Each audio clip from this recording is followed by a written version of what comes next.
That sounds super. So, as I understand, one of the major changes is the question of, say, health coverage denial or non-denial Correct. of coverage. So, and that's called what the insurance market reform. Am I Mhm. correct? Yeah, so Um, those were mhm. actually immediate reforms that were put into the marketplace. Is that an individual cannot be denied coverage due to a pre-existing condition. So those individuals, and again, self-employed has experienced that quite a bit. Our population trends to be, 40 and above, and even some retirees that are starting, their business for the first time have really run into this pre-existing condition clause, and so up until now, those individuals could actually purchase health insurance through the federal government and have kind of a bridge plan. Coming October 1, they, like millions of Americans, will go into the individual exchange marketplace and purchase health insurance. Another, besides the pre-existing condition can't be denied, there's also lifetime cap, or there's no lifetime limits on insurance, and it caps the out-of-pocket expenses that an individual and family will pay annually based on their health plan that they choose in the exchange. So those are some great individual market reforms that really address a problem that we know that has been around for some time as it relates to who's able to access affordable comprehensive health care coverage.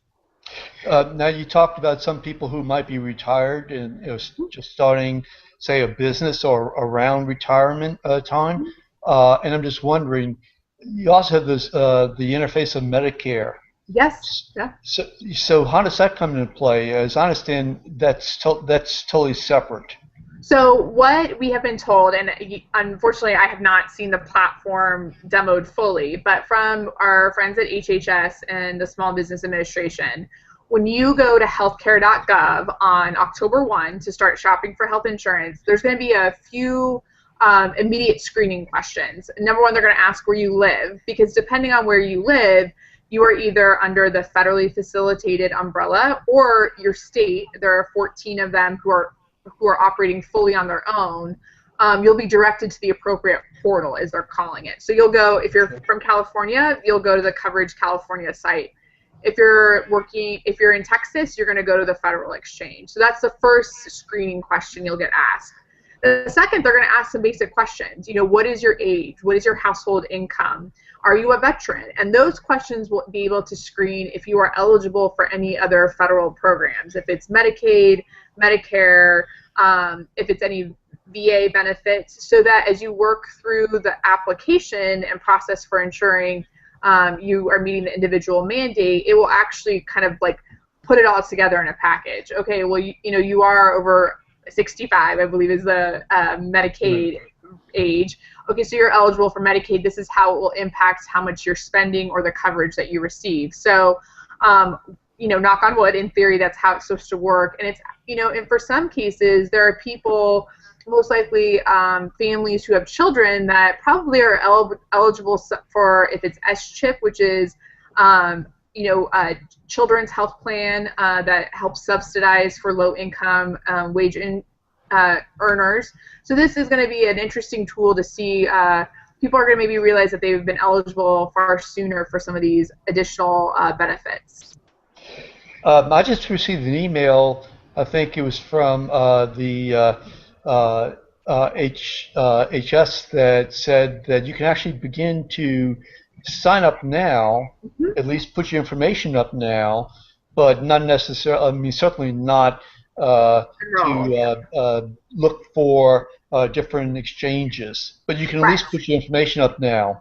Yeah, so they're really trying to push, to their credit, and there is some politics with this. HHS has a huge burden. Of many states, 26 have declined to set up their own state-facilitated exchanges. HHS has been hit with, continued efforts to cut their budget while they're trying to roll out what is now a federal law.